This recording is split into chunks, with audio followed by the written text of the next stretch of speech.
ഈ സ്ഫോടനം ഏതാണ്ട് 1.5 കിലോമീറ്റർ 2 കിലോമീറ്റർ അകലെ പോലും നടുക്കമുണ്ടാക്കി എന്നാണ് ദൃക്സാക്ഷികൾ അറിയിക്കുന്നത്.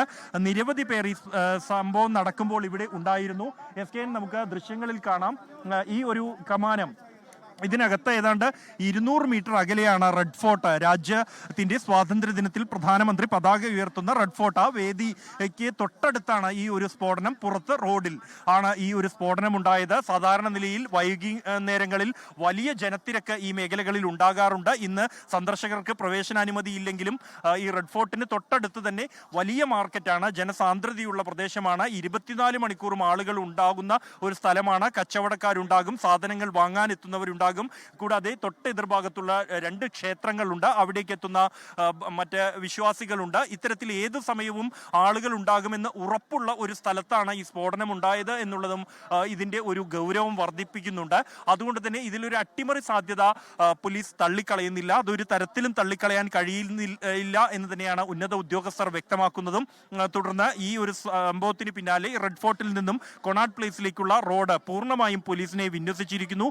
ബാരിക്കേഡുകൾ വെച്ച് കൃത്യമായ പരിശോധന നടത്തിയ ശേഷം മാത്രമാണ് വാഹനങ്ങൾ ഈ ഒരു ഘട്ടത്തിൽ തന്നെ ഈ സംഭവം ഉണ്ടായതിന് തൊട്ടു പിന്നാലെ തന്നെ പോലീസ് കടത്തിവിടുന്നത്. വലിയ ട്രാഫിക് നിയന്ത്രണവും ഏർപ്പെടുത്തിയിരിക്കുന്നു. ഇവിടെ ഇപ്പോൾ പൂർണ്ണമായും അടച്ച് പരിശോധനകൾ നടത്തിക്കൊണ്ടിരിക്കുകയാണ്. ഈ പ്രദേശങ്ങളിലെല്ലാം തന്നെ നമ്മൾ വരുന്ന ഘട്ടത്തിൽ മനുഷ്യരക്തവും മറ്റ് ഈ മനുഷ്യരുടെ ശരീരഭാഗങ്ങളും നിറഞ്ഞ സാഹചര്യം ഉണ്ടായിരുന്നു. ഫയർഫോഴ്സ് ഈ ഒരു ബാരിക്കേഡിനകത്തുള്ള ഇടങ്ങളെല്ലാം തന്നെ വൃത്തിയാക്കിയിട്ടുണ്ട്, വെള്ളം ഉപയോഗിച്ച് വൃത്തിയാക്കിയിട്ടുണ്ട്. ദൃക്സാക്ഷികൾ ആദ്യഘട്ടത്തിൽ അവരുടെ ഭയം വിട്ടുമാറിയിരുന്നില്ല. ഈ അപകടം അല്ലെങ്കിൽ ആ ഒരു സ്ഫോടനത്തിന്റെ ആഘാതം അവരിൽ തിരിച്ചു വരാം. ബൽറാം, ഡൽഹി നടുങ്ങിയ സ്ഫോടനമുണ്ടായി. ചെങ്കോട്ട മെട്രോ സ്റ്റേഷന് സമീപമാണ് 2 കാറുകൾ പൊട്ടിത്തെറിച്ചത്. ഔദ്യോഗികമായി 8 പേർ മരിച്ചുവെന്ന് സ്ഥിരീകരണമുണ്ടെങ്കിലും അനൌദ്യോഗികമായി 9 പേർ മരിച്ചു എന്നുള്ള വാർത്ത വരുന്നുണ്ട്. 18 പേർ ഇപ്പോൾ LNGP ഹോസ്പിറ്റലിൽ ചികിത്സയിലുണ്ട് എന്നാണ് വിവരം. 3 പേരുടെ പരിക്ക് വളരെ ഗുരുതരമാണെന്ന് അറിയുന്നു. മാത്രമല്ല, രാജ്യത്തെ പല നഗരങ്ങളിലും സുരക്ഷാ നിർദ്ദേശം വന്നു കഴിഞ്ഞു. ശ്രീനാഥ് ചന്ദ്രൻ്റെ ഒരു കാര്യം അറിയിക്കുന്നു, പൂനെയിലും ജാഗ്രതാ നിർദ്ദേശം വന്നു. അതുപോലെ ഉത്തർപ്രദേശിലും ഒക്കെ ജാഗ്രതാ നിർദ്ദേശമുണ്ട്. ഡൽഹി കനത്ത സുരക്ഷാ വലയത്തിൽ അമർന്നു കഴിഞ്ഞു. ഡൽഹി നഗരത്തിൽ എല്ലാവിധമായ ജാഗ്രതാ നിർദ്ദേശവും പോലീസ് കൊണ്ടുവന്നു കഴിഞ്ഞു. ഓർക്കാപ്പുറത്തുണ്ടായ ഈ സ്ഫോടനമാണ്. അതുകൊണ്ട് തന്നെ ഡൽഹി നഗരം മുഴുവൻ കനത്ത സുരക്ഷാ വലയത്തിൽ ഏർപ്പെട്ട് കഴിഞ്ഞു. ഇപ്പോൾ LNGP ഹോസ്പിറ്റലിൻ്റെ വരാന്തയിൽ നിന്ന് അജീഷ് ജയകുമാർ കൂടി നമുക്കൊപ്പം ചേരുന്നു. അജീഷ്, കൂടുതൽ ഈ പരിക്കേറ്റവരിൽ 3 പേരുടെ നില ഗുരുതരമാണെന്നുള്ള വാർത്തകൾ പുറത്തു വരുന്നുണ്ട്. എന്താണ് വിശദാംശങ്ങൾ?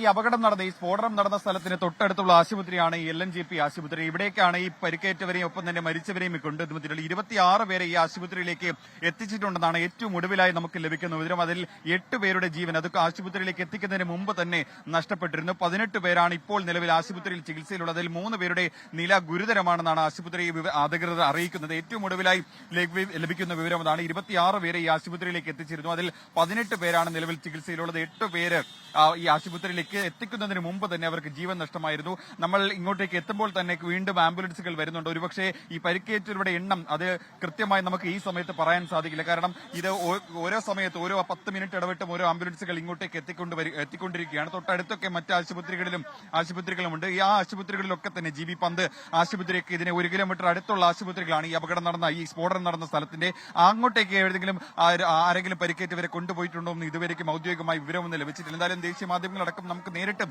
ഈ ആശുപത്രിയിൽ നിന്ന് ലഭിക്കുന്ന വിവരങ്ങളും അനുസരിച്ച് 26 പേരെയാണ് ഇങ്ങോട്ടേക്ക് കൊണ്ടുവന്നിട്ടുള്ളത്. നമ്മളിപ്പോൾ ഈ ആശുപത്രിയുടെ മുൻവശത്താണ് നിൽക്കുന്നത്. ഇവിടെ ഇപ്പോൾ വലിയ പോലീസ് സുരക്ഷയാണ് ഏർപ്പെടുത്തിയിട്ടുള്ളത്. മുതിർന്ന പോലീസ് ഉദ്യോഗസ്ഥരടക്കം ഇങ്ങോട്ടേക്ക് എത്തിയിട്ടുണ്ട്. പോലീസ് ഇവിടെ കനത്ത സുരക്ഷാ ബന്ദോബസ്ത് തന്നെ ഒരുക്കിയിരിക്കുന്നു. ബാരിക്കേഡൊക്കെ തിരിച്ച് ഈ ആശുപത്രിക്ക് അകത്തേക്ക് കടക്കേണ്ട കവാടങ്ങളൊക്കെ വേർതിരിച്ച് നിർത്തിയിട്ടുണ്ട്. ഈ ആശുപത്രിക്ക് അകത്ത് നിലവിൽ ചികിത്സയിലുള്ളവർക്കും ഒപ്പം തന്നെ ഈ അപകടത്തിൽ പരിക്കേറ്റവരും മരിച്ചവരും ആയവരുടെ ബന്ധുക്കൾക്കും മാത്രമേ ഇതിനകത്തേക്ക് പ്രവേശനമുള്ളൂ. മറ്റാർക്കും ഈ പോലീസ് ഇതിനകത്തേക്ക് കടത്തിവിടുന്നില്ല. അത്രയ്ക്കും സുരക്ഷയാണ് ഈ ആശുപത്രിക്ക് മുന്നിലും പോലീസിൽ ഒരുക്കുന്നത്. ഇവിടെ നമ്മൾ കാണുന്നത് പോലെ തന്നെ ദേശീയ മാധ്യമങ്ങളടക്കം വലിയ ഒരു നിര തന്നെയുണ്ട്. ഇതിന് തൊട്ടപ്പുറത്ത് ഏറ്റവും ഡൽഹിയിലെ ഏറ്റവും തിരക്കേറിയ ഒരു വീതി കൂടിയാണിത്. ഇതിന് തൊട്ടപ്പുറത്ത് റെഡ് ഫോർട്ടാണ്. ഒരുപക്ഷെ ഡൽഹിയിൽ തന്നെ ഏറ്റവും കൂടുതൽ വിദേശ വിനോദസഞ്ചാരികളും ആഭ്യന്തര വിനോദസഞ്ചാരികളും ഡൽഹിയിലെ ആൾക്കാരും ഒക്കെ തന്നെ വന്നു പോകുന്ന ഏറ്റവും തിരക്കേറിയ ഒരു സ്ഥലമാണ്. കടകളും വാണിജ്യ സ്ഥാപനങ്ങളടക്കം ആയിരക്കണക്കിന് ആളുകൾ ദിവസവും വന്നു പോകുന്ന തിങ്ങി നിൽക്കുന്ന വാഹനങ്ങളടക്കമുള്ള വളരെയധികം വാണിജ്യ വാഹനങ്ങൾ തിരക്കുള്ള ഒരു സ്ഥലം കൂടിയാണ്. അവിടെയാണ് ഈ സ്ഫോടനം നടന്നിട്ടുള്ളത്. ലോകത്തെവിടെയായാലും ഏത് സമയത്തും 24 വാർത്തകളും ഓഗ്മെന്റഡ് റിയാലിറ്റി പാക്കേജുകളും എക്സ്പ്ലെയിനറുകളും വിശദമായി കാണാൻ ഞങ്ങളുടെ യൂട്യൂബ് ചാനൽ നിങ്ങൾക്ക് സബ്സ്ക്രൈബ് ചെയ്യാം.